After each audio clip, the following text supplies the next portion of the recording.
So I read in the scriptures today about a bull that was the manifestation or the personification of virtue.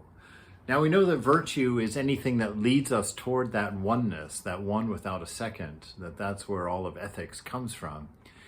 And it was interesting to me that I don't know why they chose a bull as being the personification of virtue, but each one of the feet or legs of this bull was one of 4 virtues. And I remembered them because they spell pact, P-A-C-T. The P was for purity, so his first leg is purity. And I thought, well, what is purity? And purity, according to the studies that I've done, is the removal of me and mine from the mind and from your life. It's not making me and mine the priority of things. It's also conditioning the mind in such a way that it generally wants virtuous things. You don't feed its bad habits so that it produces bad habits that continually produce bad habits and get you stuck, but you continually try and push and nudge your mind in better directions toward better habits that are moving you toward light and not requiring darkness for you to live your life. And so purity is that, the removal of me and mine, and from developing habits that are positive and helpful toward being a light, toward being a loving, compassionate, caring human being.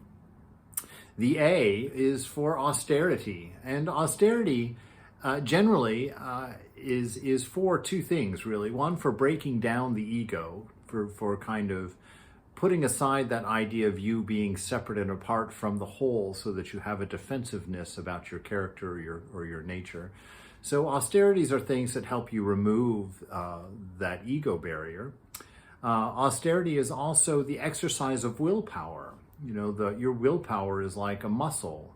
And so just like you go to the gym and you do these nonsensical activities in order to build up the strength or tone of your muscles, your physical muscles, so austerity is also a means for building up that willpower muscle. So, it's the idea of doing the opposite of what your body or mind may want to do, just to practice emphasizing the will so that you can control yourself better when the body or mind is demanding that you do something that's not helpful. So coming up with austerities to make yourself a better person, to gain control of your mind and over your body so that it's obedient and in its proper place. So that's austerity. The C was for charity. Charity is the positive flow of love. It's looking for opportunity to serve, to lift up, to encourage, to help. It's not just throwing money in directions where there is less and taking it from places where there is more. That's one form of charity. But this charity really involves a lifestyle, a way of perceiving the world. It's a way of always wanting to be helpful. The Peace Pilgrim makes that comment at one point that she sees every moment as an opportunity to serve. She draws an allusion to being a butler at a banquet, and she's just standing there with her eye watching the whole table for the slightest hint that somebody somewhere needs something. And so for us to be virtuous, we should have this charity about us, this constant surveying of the world around us to find a place to chip in and help, to find a place to be encouraging, to find a place to lift up and to help. And then the T is for truthfulness.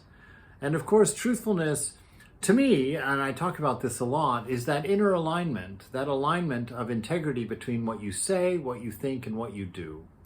That those 3 should always be the same in the ideal. You don't want to be a forked tongue person, saying one thing to one crowd of people and another thing to another crowd of people, or believing one set of values but presenting a different set of values, that hypocrisy. And so truthfulness is really trying to become one person, to become an authentic, singular person whose thoughts, words, and deeds are in alignment, that you don't get something unexpected when you poke, or when you get tired, you present a completely different self. So these are the four legs of the bull of virtue.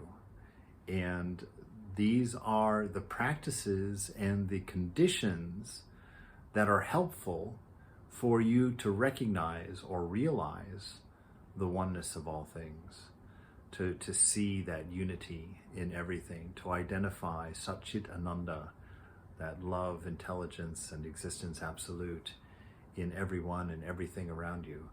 It's what will make your life rich and full, meaningful, profound, and beautiful.